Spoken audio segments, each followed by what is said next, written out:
लोगों में से एक भी कुर्सी पर बैठा नहीं मिलेगा सर अब आपको।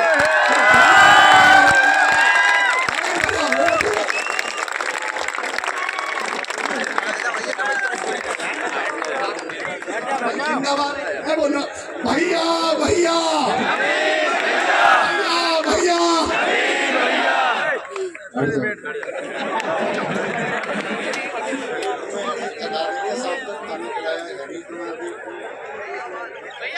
कैसे आप सब लोग? बहुत बढ़िया। पहले तो जो भी लोग अभी सर ने बताया कि भाई साहब तुम्हें फोटोग्राफर बनना तो सर ने अभी बताया, आप सबने देखा कि मतलब कर्नाटक से भी बच्चे आए हैं, कश्मीर से भी लोग आए हैं। तो ये बहुत बड़ा, सबसे पहली बात तो डेडिकेशन है आप सब लोगों का, क्योंकि बहुत सारे लोगों को सिलेक्शन के बाद में ऐसा होता है कि ठीक है कंफर्ट जोन में नहीं भी जाएंगे तो क्या होगा। जब आप यहाँ आ जाते हैं तो ये दर्शाता है कि आपका और हमारे बीच का लगाव सच में कितना है और हम आपके लिए कितना मायना रखते हैं। ये भी हमको महसूस सम्मान समारोह में ही होता है, और अभी हम वो जो महसूस कर पा रहे हैं वो सब आपकी वजह से महसूस कर पा रहे हैं, उसके लिए बहुत सारा धन्यवाद। और दूसरा, मैं उन सभी लोगों के चरण स्पर्श करूंगा यहाँ पर जो भी आपके फैमिली मेंबर्स आए हैं, जो भी सीनियर्स हैं मुझसे छोटे हैं, तो उन सबको नमस्ते। मैंने देखा अभी एक छोटा सा बच्चा भी था यहाँ, अभी कहीं खो गया है वो, तो किसी के साथ में आया होगा, उसे तुम अपने मतलब ऐसे गायब, हाँ हाँ वही है, ठीक है, कल को ये भी भर्ती होगा। मतलब अब अगर हम आज बात करें सम्मान समारोह में, हमारा जो मुख्य मकसद होता है वो होता है कि भाई आप सब लोगों का जो प्राइड है वो बना रहे, आप ये महसूस भी कर पाओ कि आपने कुछ प्राप्त किया है, क्योंकि आप सबकी जर्नी अलग अलग है। बहुत सारी जर्नी ऐसी भी होंगी कि बोलते ना, बहुत सारे बच्चे संकोची होते हैं जो कह भी नहीं पाते, और मतलब मायूस करने वाली कहानी भी होती है। इसी एसएससी जीडी की एक छोटी सी कहानी मैं आपको बताता हूँ, और मैंने क्लास में भी जिक्र किया था एक बार कि एक बच्चे ने बोला कि जी मेरे पिताजी को मतलब उसकी बातें मतलब जैसी भी रही हो आप समझे, मतलब उसके पिताजी को जाना पड़ा इस दुनिया से, और उसने बोला कि मेरे पिताजी जहाँ काम करते थे, तो जिनके यहाँ वो जेसीबी या ट्रैक्टर चलाते थे, उन्होंने मेरे पिताजी का ट्रीटमेंट नहीं करवाया, और अगर ट्रीटमेंट करवा देते मेरे पिताजी का तो बच जाते। दरअसल वो जेसीबी जिस जेसीबी को चलाते थे उसी के नीचे आए थे, क्या कारण रहे पता नहीं। तो उसने बताया कि अब हमारे घर जो चलता है वो 500 रुपए की जो पेंशन आती है उससे चलता है, और कोई भी रिलेटिव हमें पैसा नहीं भेजता। तो मैं उससे पूछ रहा था मतलब यार 500 रुपए में घर कैसे चल सकता है, मतलब हमारे लिए हम बेशक मतलब हम भी उसी पृष्ठभूमि से हैं, लेकिन इतने खराब हालात कि 500 रुपए में भी घर चल सकता है क्या। तो उसने बताया कि भैया पिछले 2.5 महीने से हमारे घर सब्जी नहीं बनी है, मतलब सिर्फ रोटी बन रही है, और सिर्फ रोटी ही हम खाते हैं, चाहे नमक से खाएं या कैसे भी खाएं, सब्जी 2.5 महीने से नहीं खाई। और 3 भाई बहन थे, तो वो मतलब कारण थे, मैं चाहता था कि वो यहाँ मिले लेकिन किसी वजह से नहीं आ पाया है। तो मैंने उससे बोला था कि भाई जो भी हम कुछ कर पाएंगे आप समझना, मैंने उसे प्रॉमिस किया कि ठीक है तुम अपनी चीज़ें कंटिन्यू करना, मैं तुम्हें कुछ पैसे भेजूंगा, बाकी पढ़ाई वढ़ाई के लिए जो भी तुम कर पाओ तो वो कोर्सेज वगैरह मिल जाएंगे। इतना खुददार बच्चा कि ये कह के गया ठीक है जब मुझे ज़रूरत होगी, उसने मुझसे पैसे नहीं मांगे, कभी लिए ही नहीं, उसी तरीके से अपना सर्वाइवल किया, और आज आपके साथ में वो भी सीआईएसएफ में सेलेक्ट हुआ। इस चैनल की जो जर्नी रही या आप लोगों से जो भी भावनात्मक जुड़ाव है उसका कारण यही था कि हम लोगों ने मतलब अमीरों को टारगेट नहीं किया। टारगेट नहीं का मतलब उन्हें प्रश्रय नहीं देना था, उन्हें सुविधाएं देने का कोई अर्थ नहीं था। वो लोग जुड़े तो अलग बात थी, ध्येय यही था कि निम्न वर्ग और मध्य वर्ग का बच्चा जुड़ पाए। आज आप देखोगे आरडब्ल्यूए के जो स्टूडेंट्स हैं वो अमीरों के बच्चे बेशक सफलता के बाद हो गए हैं, लेकिन शुरुआती दौर पर इसके जो बच्चे इससे जुड़े थे वो ग्रामीण परिवेश के निम्न और मध्यम वर्ग के परिवार के, मैं कहूँ तो निम्न वर्ग कहना ज्यादा सही होगा। यही वो चैनल था, या मैं ये कहूँ कि जिस चैनल को आप सब लोगों ने परिवार बनाया, तो उसके परिवार बनने का कारण ये था कि जब इस देश में कोर्सेज की फीस, आप शायद में आप में से बहुत सारे नए छात्र होंगे, मैं आपको 5 साल पहले का सिनेरियो बता दूं तो 5 साल पहले 5,000 से कम फीस नहीं होती थी। आज हिंदुस्तान में जो ये कोर्सेज की फीस है एनालिसिस करना, वो RWA ने कम की है। इस देश में जो कोर्सेज, दूसरी बात, आज YouTube पे जो डेडिकेटेड लोग पढ़ाने लगे हैं सब लोग, इसकी शुरुआत RWA ने की है।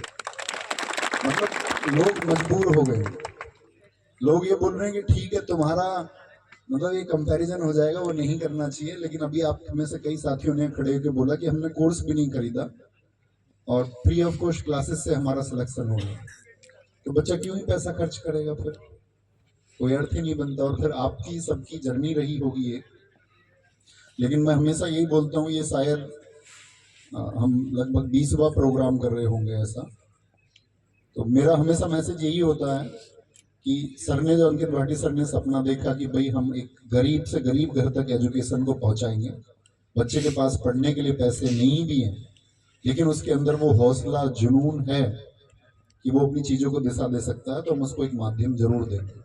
और वो शायद आज घर घर तक एजुकेशन पहुंच चुकी है। 2 करोड़ प्रतियोगी छात्र होने का मतलब, क्योंकि प्रतियोगी छात्र का मतलब ही क्या है, अब अगर हम मेजरली बात करें तो 18 से और 28 के बीच का बच्चा, उसमें भी ज़्यादातर 18 से 25 के बीच का ही होता है। तो इतनी उम्र वर्ग के अगर 2 करोड़ बच्चे हमसे जुड़े हुए हैं, तो मेरा मानना ये है कि संपूर्ण देश का प्रतियोगी परीक्षाओं की तैयारी करने वाला हर बच्चा जुड़ा हुआ है। और जब संपूर्ण देश के इतने बच्चे जुड़े हुए हैं, उन बच्चों में से कुछ आप बच्चे यहाँ बैठे हुए हैं, तो आप विशेष हैं। और विशेष आप तब बन जाते हैं कि लोगों ने बोला कि 160 मार्क्स का आपका एग्जाम था, 160। मैं बस बुलाना चाहूँगा, देखो मतलब इसमें कंपैरिजन नहीं है, मेरे दिल की बात है।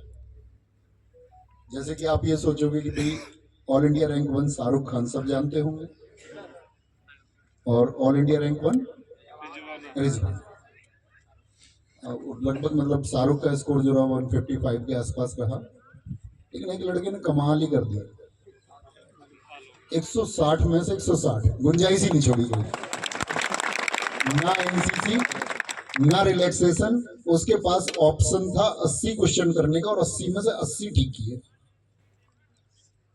मतलब मैं ये समझ रहा हूँ कि यार क्या पोटेंशियल रहा होगा कि अपनी तैयारी में इतनी सी भी कमी नहीं आनी है। अब चूंकि आप सब लोगों को गाइड आगे के लिए भी करना है कि भाई फ्यूचर में आप में से बहुत सारे लोग आगे जाएंगे, बहुत सारे लोग अपनी जर्नी को यही रोक देंगे, उन्हें लगेगा ठीक है अब तो मतलब सैलरी आ रही है तो कोई दिक्कत नहीं है, अब तो चीजें आसान हो गई थोड़ी। लेकिन मैं ये कहूंगा कि अपने मैक्सिमम पे आप लोग जाना, जितना सीट्स पर आप पहुंच सकते हैं। ऐसा बिल्कुल नहीं है कि अगर आपको लगता होगा कि भाई आप एक औसत छात्र हैं और अभी आप किसी ग्रुप डी स्तर की परीक्षा के लिए सेलेक्ट हुए हैं, तो कल आप ग्रुप ए की परीक्षा के लिए सेलेक्ट नहीं हो सकते। जैसे आप यहाँ पर हुए यही जर्नी आगे रखना, चीज़ों को सीखना, तो आप कल, मैं ये कहता हूँ अगर आप सबके अंदर हौसला होगा तो आप सब अधिकारी हो जाएंगे कहीं ना कहीं। लेकिन उस हौसले की जरूरत होगी, आपसे पहले भी लोगों ने किया है, टॉपर्स भी नहीं कर पाते हैं अपने। अगर मैं बात करूं स्कूलिंग में बहुत अच्छे मार्क्स लाने वाले भी बहुत ज़्यादा सफल नहीं हो पाते हैं, लेकिन औसत भी बहुत सफल हो जाते हैं, इसके बहुत सारे उदाहरण आपको मिल जाएंगे।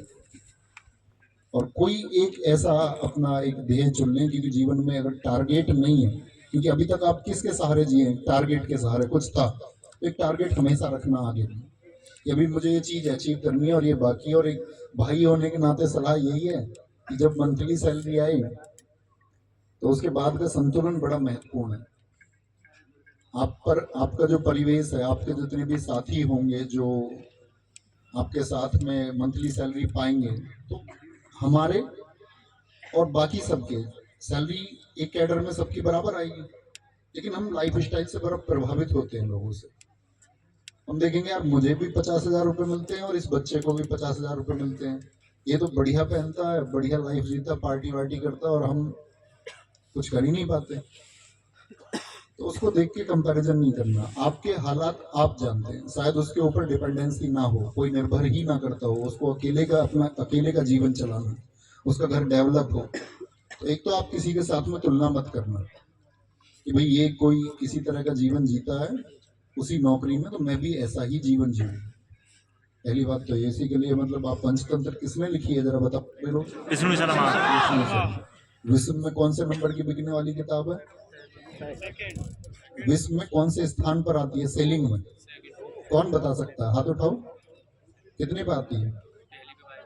दूसरे बार। पहले पे कौन सी आती है? बाइबल आती है।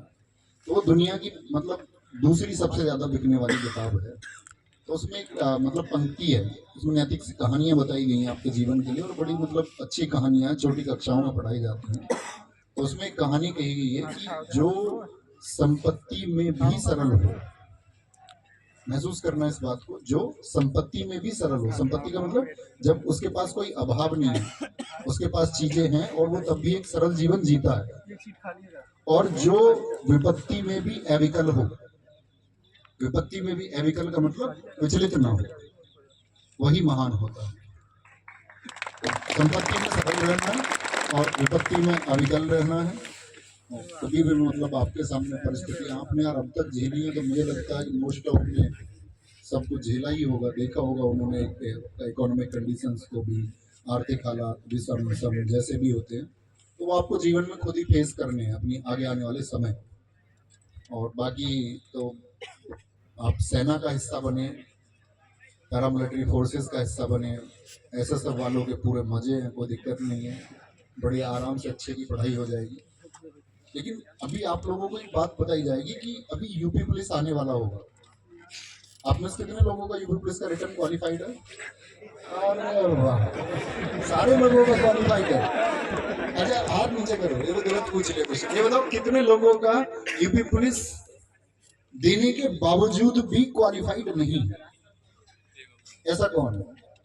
ऐसे चुनिंदा। चलो ठीक है, तुम तो मतलब अगली रेस में शामिल होगे, या नहीं भी होगे तो तुम्हारे पास उससे बेहतर एक जॉब है, सेंट्रल गवर्नमेंट की जॉब है।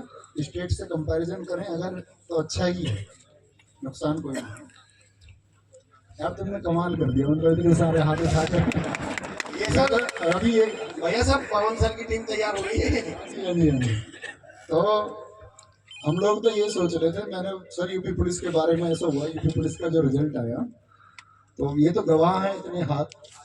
तो ऐसा हुआ था यूपी पुलिस में सर जो फॉर्म थे ना, वो लगभग शुरुआती दौर में मतलब ऐसे समझो तुम 25 लाख से थे, 50 लाख से ऊपर। अब 50 लाख में से सफल कितने होने? फाइनली 60,000, 60,000। असफल कितने होंगे? लगभग 49 लाख। पेपर दिया मान के चलो 40 लाख ने, 35 लाख ने, मतलब 30-35 लाख बच्चे ऐसे होंगे जो सेलेक्ट नहीं होंगे। सबने क्या माहौल बनाया था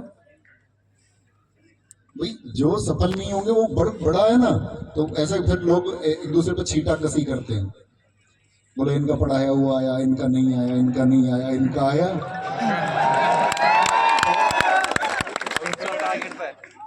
जो आया नहीं आया उसका जो जवाब है वो सिर्फ और सिर्फ सिलेक्शंस देते हैं।